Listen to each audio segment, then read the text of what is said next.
नखरा वाले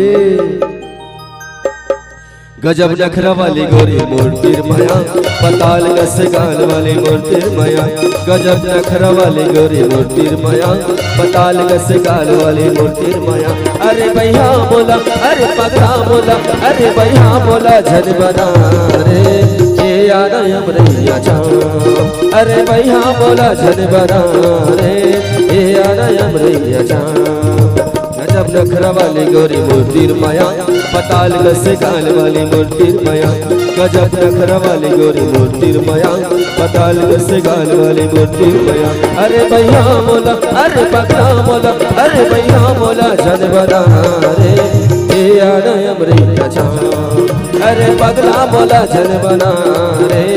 ये याद अमरैया चाँद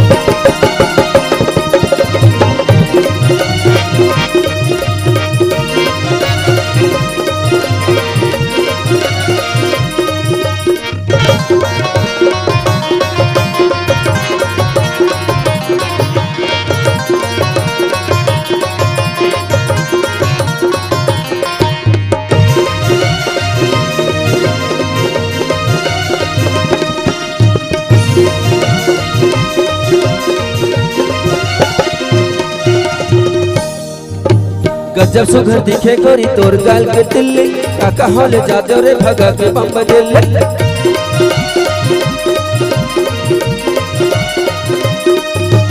गजब सुघर दिखे गोरी तोर गाल के दिल्ली काका होले जाते रे भगा के बम बजेले अरे भैया मोला अरे पगला मोला अरे भैया मोला झन बना रे ए याद अमरैया चाँद अरे पगला मोला झन बना रे ए याद अमरैया चाँद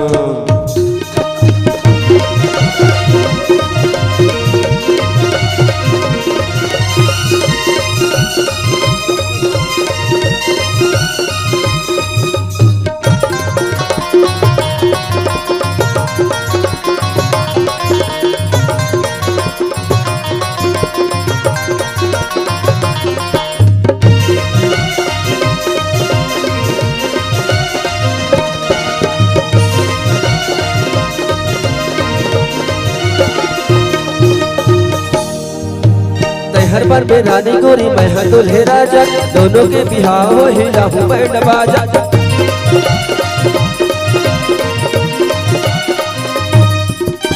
हर बार में रानी गोरी मैं हाँ दुल्हे राजा दोनों के बिहार हो हिला हूँ बैंड बाजा अरे भैया बोला अरे पगला बोला अरे भैया बोला झन बना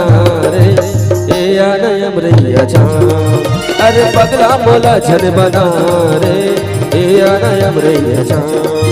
गजब नखरा वाली गोरी मूर्ति माया पताल गस गाल वाली मूर्ति माया गजब नखरा वाली गोरी मूर्ति माया पताल गस गाल वाली मूर्ति माया अरे भैया बोला अरे पगला बोला अरे भैया बोला झन बना रे ये याद अमरैया चाँद अरे भैया बोला झन बना रे ये याद अमरैया चाँद ये याद अमरैया चाँद ये याद अमरैया याद अमरैया चाँद याद अमरैया चाँद याद अमरैया चाँद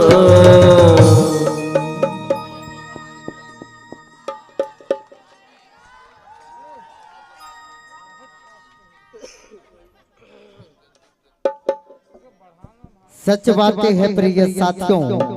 कि सूरज को अगर रातों से मोहब्बत होती तो सुबह सामना होते।